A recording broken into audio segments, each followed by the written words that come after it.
So hey guys, I'm back, and today we're gonna be getting some work done on the Ranger. Maybe some other things. I have a new transmission mount for the Dodge, but I don't have the fluid for it yet, so I don't know if we'll do that or not.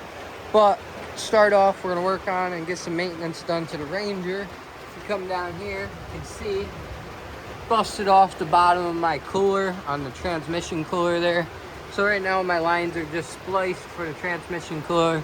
No, not a big deal. You can do it, but you don't want to tow or nothing with it. So we're going ahead. We got a new one from the local U-Pull-It place around me. Got that pulled out on lunch, as well as, might as well put this in the video, I found an absolute dime piece of a visor at the U-Pull-It place for my Dodge. Got very excited about this, and the truck that I pulled this off of also still has a few more things I want off of it. I just didn't have time to pull it today, but I got this pulled.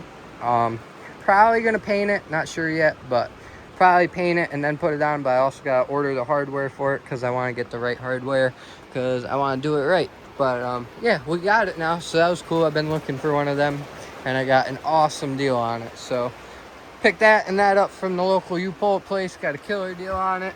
And now we're gonna go ahead and get this old intercooler removed, and we're gonna be remounting the new one somewhere else, probably. I'm not sure where, but probably not right here, because the whole reason this broke off is because it's too low and I hit a hole and the mud pushed it up in, and these aren't very strong, and it just broke it right off. So we are gonna be looking for a new location for that, so I'm gonna pick you guys back up when I find that said location. Okay, so we did go ahead and get this bad boy installed. As you can see, it is in there, and it is a little bit different than last time. If you come up in here, so it's kind of hard to see, I guess, but so I used to have it bolted right here, and the lines would come down to like here, maybe even a little lower. So we're definitely a lot better now. That is about as high as I can get them without rerouting, extending, and all of that, which I don't want to do. And I think this might just be enough. That's about level with the radiator, so if I'm hitting anything that bad, I'm probably going to end up taking out my radiator, and if that happens, we will have to go for solutions from there. But it is, all I did was bolted it to the original bumper spot. The bumper originally used to bolt up right here. Now it bolts over farther right onto the frame bracket here, but there used to be bolts that went through right here on the original bumper as well. As you can see over there, there's two holes there. I'll just mounted it to that bracket on the passenger side. All it is two roofing screws that are self-tappers with rubber grommets on them. And that's all I had on it last time, and it held the whole time. Got clearance on both sides, and I think that ought to be just enough airflow for it as well, hopefully. I will let you guys know if I have any heating, keeping it cool problems, but I don't think I will. I ran this for a few days without a cooler at all, and I didn't have no problems with it. The trans temp light normally will kick on. I've had it kick on before from hauling way too heavy stuff with this and going up hills and and I didn't have none of the, don't get me wrong, you should have a trans cooler, but it's probably not the end of the world if you don't on something you're going a couple miles in.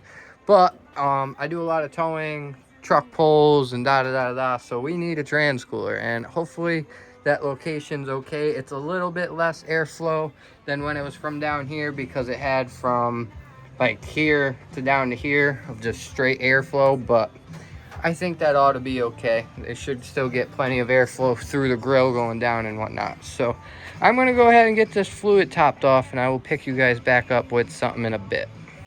Okay, so it's been a few days. I didn't end up picking up on that video there on the rest of that day.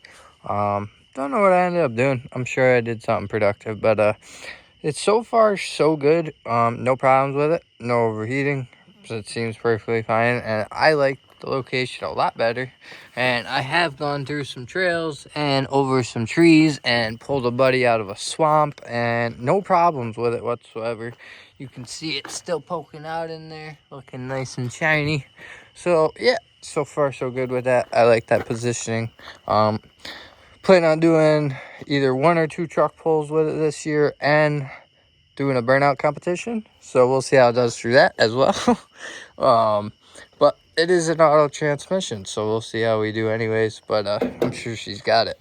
But yeah, I just wanted to make a little ending to this video. I don't know if I showed you guys, but I put this guy on there. This guy, I got a matching tailgate to the box, not the truck. This came off of one of my old parts trucks. There's a big dent in the tailgate right there, but you can't even know with that thing over. It's fine. It's not like there's not any other dents in the truck.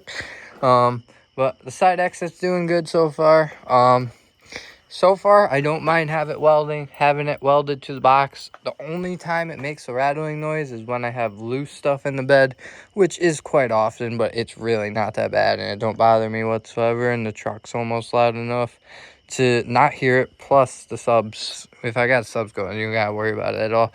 I had this truck running for like 2 hours, an hour and a half, something like that, straight playing music. Not once noticed any rattling. So yeah, I don't mind that. I think having actual exhaust brackets or exhaust hangers with rubber grommets helps a lot as well. But yeah, that's going to be it for this video. I do appreciate you guys watching. I hope you have an amazing night. Peace.